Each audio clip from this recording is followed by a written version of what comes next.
So today I am showing you how I use this Duncan Hines spice cake mix to make this delicious spiced pumpkin cake. And I also made a delicious cream cheese frosting, which by the way is optional because the cake itself is a bomb.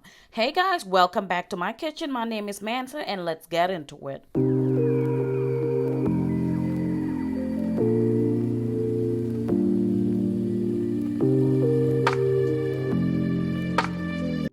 Okay, so to start off, in a large bowl, this is the cake mix that I'm going to be using today, of course. This right here is so delicious on its own, but of course we're going to jazz it up.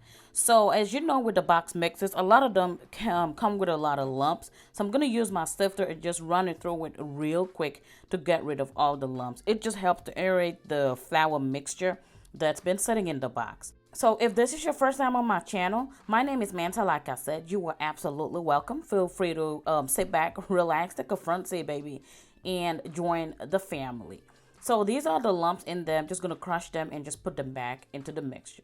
Okay, so now the mix already contains cinnamon and allspice, so I'm going to be adding a teaspoon of a pumpkin spice mix. I'm also going to jazz up the other spices. I'm adding a little bit of the cinnamon and also some ground allspice as well as some nutmeg. Okay, so these I only added 1/4 of a teaspoon because it's already part of the mix, but you know we want to enhance those spices, but the pumpkin spice was not in it at all. So just mix the combine and put the dry ingredients aside.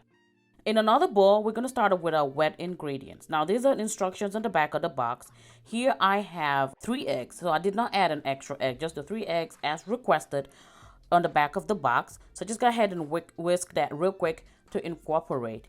And to that, I am going to be adding some vegetable oil. This is 1/2 cup of a vegetable oil. Also exactly what the recipe calls for the spice cake mix. So 1/2 cup of vegetable oil, and I'm going to add in a teaspoon of vanilla extract for more flavor.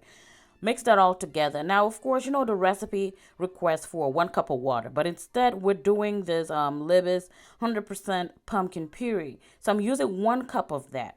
This right here is what is going to give us that kick that we're needing today. This together with the spices and that vegetable oil is going to add so much moisture. And those eggs, it just helps bind everything together. So yeah, substitute the water with 1 cup of the pumpkin puree. This is the brand that I like. I always love to use it. It does not have any strings.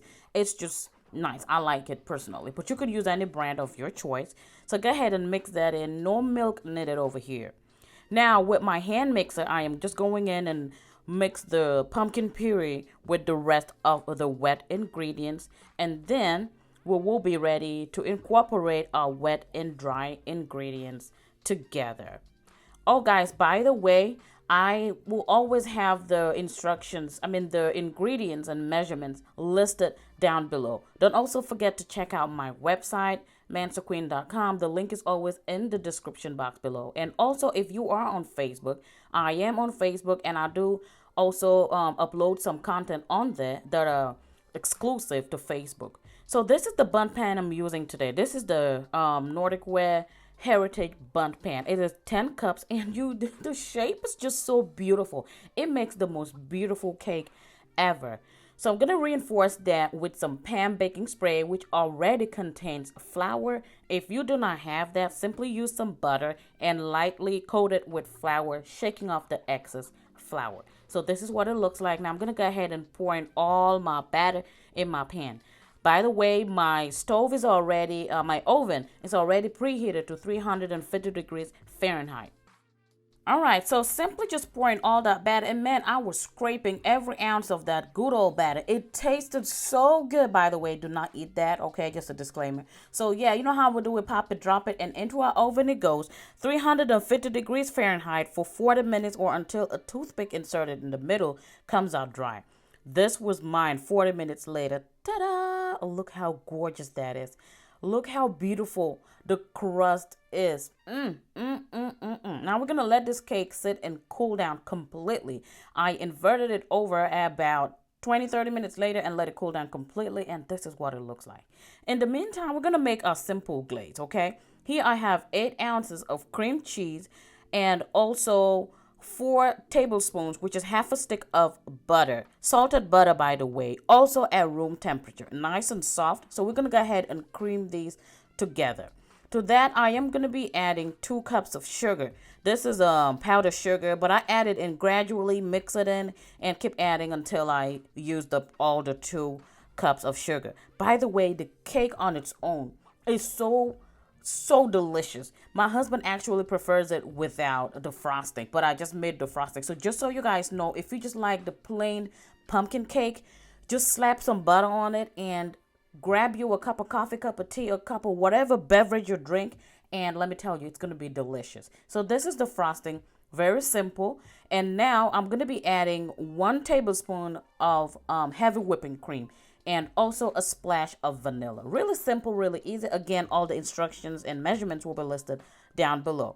So yeah, that's our frosting, nice and good. So now we're going to go ahead and pour that onto a beautiful cake. Look how gorgeous this cake is. Like I said, this alone would pair beautifully with a warm beverage. So just go ahead and slap that frosting all over it. If you want it to be a little firmer, you could add more powdered sugar, but again, that will give you more sweetness. Or simply just put it in the refrigerator and let it firm up a little bit. So now I'm gonna cut it so you guys can see what I'm working with. And you guys, can you see how soft that cake is? It is so soft. Now this one right here, I try to resist a lot of the cakes I make just because of the sugar content, but see, this one I could not resist it. I ate a lot of this cake with zero guilt. Absolutely, it makes a beautiful crust on the outside and the crumb on the inside, like I said, super soft. This was our finished product. You can serve this with or without the cream cheese frosting. It's super delicious, and it just had the right amount of pumpkin taste in it, and the spices were just on point. Again, feel free to adjust them to your preference. You can add more spices, you could add less spices, or you could use different spices from what I use. So yeah, this is what it looks like on the inside. Thank you guys so much for watching. Feel free to share with your friends and family. Again, if you're on Facebook, follow me on Facebook, the same name, Mansa Queen, and I'll catch you all in the next one. Watch more videos right here. Bye.